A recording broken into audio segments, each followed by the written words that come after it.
आप सभी को इस वीडियो में स्वागत है। पिछली वीडियो में हमने लेसन नंबर 6 वह है किताबों का महत्व को पढ़ा था।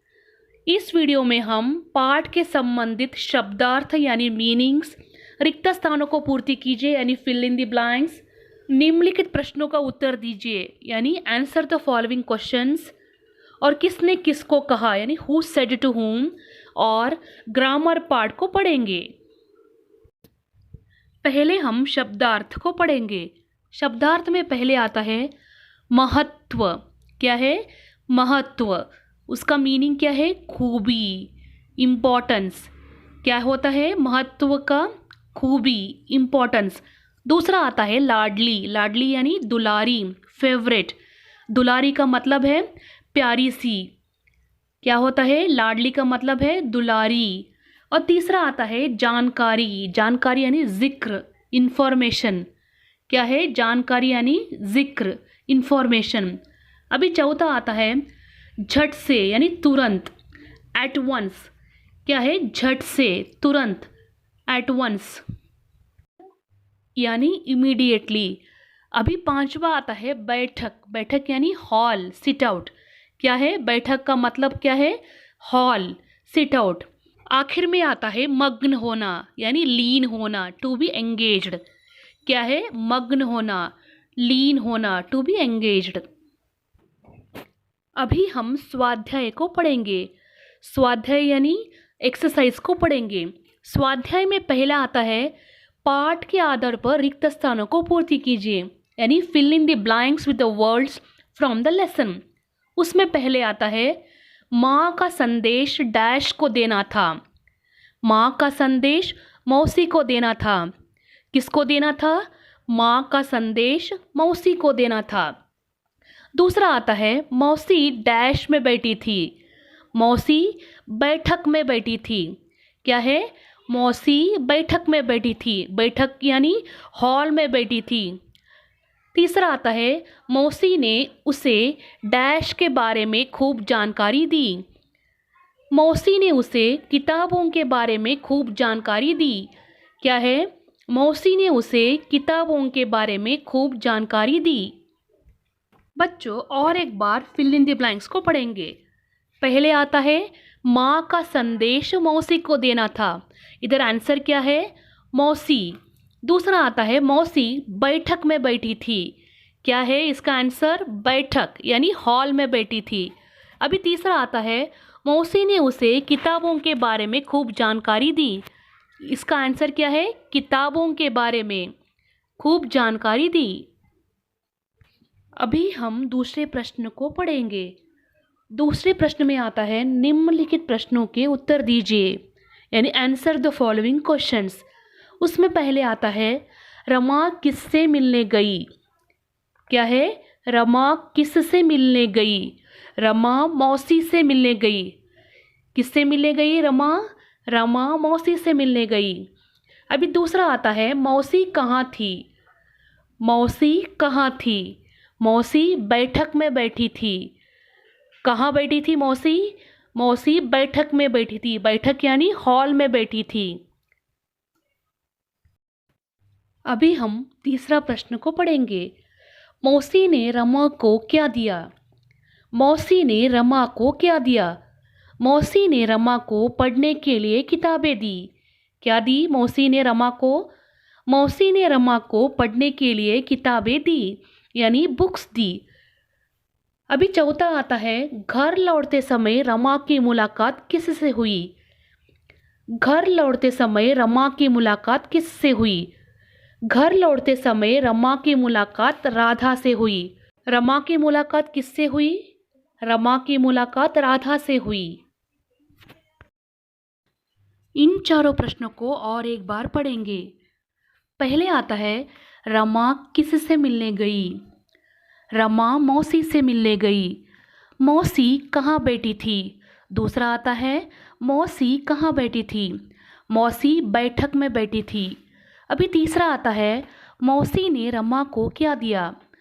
मौसी ने रमा को पढ़ने के लिए किताबें दी। अभी चौथा आता है घर लौटते समय रमा की मुलाकात किससे हुई? घर लौटते समय रमा की मुलाकात राधा से हुई। अभी हम प्रश्न 3 को पढ़ेंगे। प्रश्न 3 में आता है किसने किसको कहा, यानी हु सेड टू whom।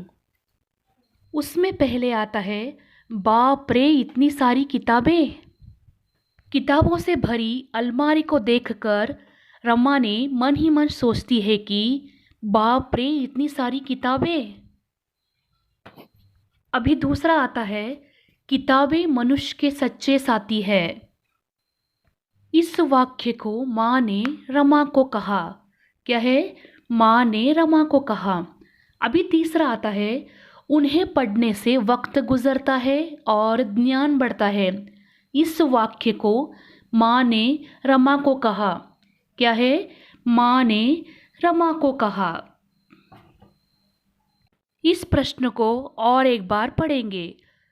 पहले आता है बाप रे इतनी सारी किताबें। रमा ने मन ही मन सोचा। क्या है? रमा ने मन ही मन सोचा। अभी दूसरा आता है किताबें मनुष्य के सच्चे साथी है। माँ ने रमा को कहा। क्या है? माँ ने रमा को कहा। अभी तीसरा आता है उन्हें पढ़ने से वक्त गुजरता है और ज्ञान बढ़ती है। माँ ने रमा को कहा। क्या है? माँ ने रमा को कहा। इस लेसन में ग्रामर पार्ट में क्रियाओं को दिया गया है, उसके बारे में कुछ जानकारी लेंगे। पहले हम क्रिया यानी वर्ब का डेफिनेशन को पढ़ेंगे। जिन शब्दों से किसी काम के करने या होने का पता चले उसे क्रिया कहते हैं। क्रिया यानी काम। उदाहरण के रूप में खेलना यानी प्लेइंग, खाना यानी ईटिंग, साइकिल चलाना यानी साइक्लिंग,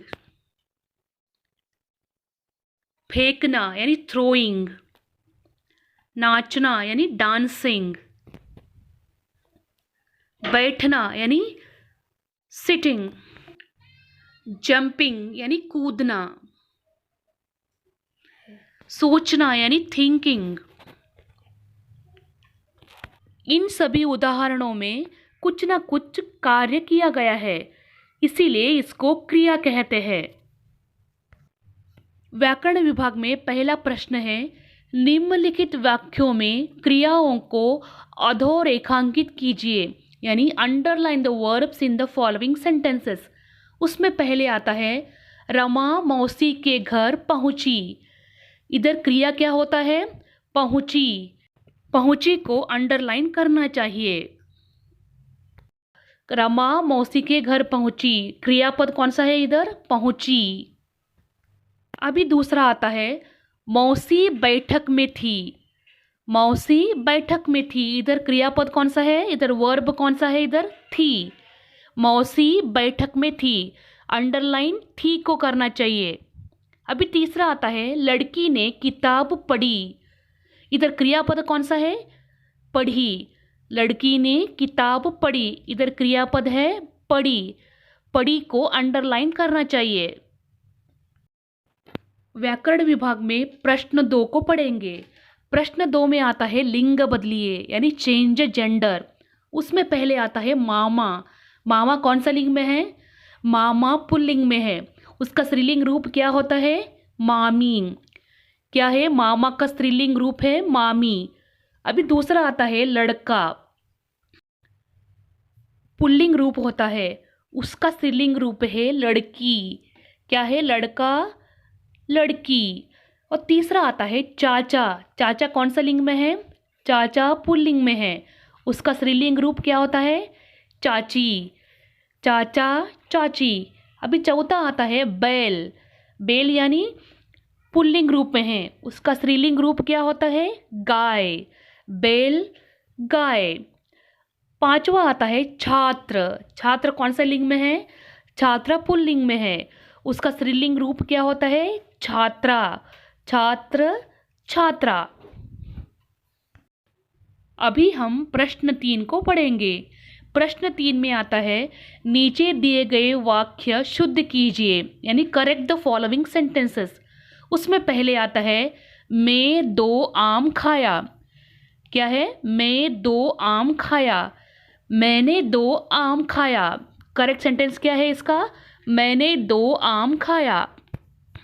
अभी दूसरा आता है, सीता ने 2 बार झूठ बोला। क्या है? सीता ने 2 बार झूठ बोला। सीता इधर कौन से लिंग में है? सीता इधर स्त्रीलिंग में है, बोला इधर पुल्लिंग में है, इसीलिए ने को निकालकर बोली लगाना है। इसका करेक्ट सेंटेंस क्या होता है? सीता 2 बार झूठ बोली। अभी तीसरा आता है, रमा ने 2 कहानियां लिखा। रमा कौन से लिंग में है? रमा स्त्रीलिंग में है। लिखा कौन से लिंग में है? लिखा पुल्लिंग में है। रमा ने 2 कहानियां लिखी। क्या है? रमा ने 2 कहानियां लिखी। अभी चौथा आता है, राज को झूठ नहीं बोलनी चाहिए थी। राज कौन सा लिंग में है? राज पुल्लिंग में है। राज को झूठ नहीं बोलना चाहिए था। इस वाक्य में 2 चेंजेस है। पहला चेंजेस है, बोलनी की जगह हम बोलना और थी की जगह हम था, यानी राज को झूठ नहीं बोलना चाहिए था। आखिर में आता है, मेरे पिताजी ने एक कीमती कलम लाई। क्या है? मेरे पिताजी ने एक कीमती कलम लाई। इसका चेंजेस क्या होता है? मेरे पिताजी ने एक कीमती कलम लाए। क्या होता है? लाई की जगह पर लाए लगाना है, यानी मेरे पिताजी ने एक कीमती कलम लाए। इस प्रश्न से हमारा यह पाठ समाप्त होता है। धन्यवाद।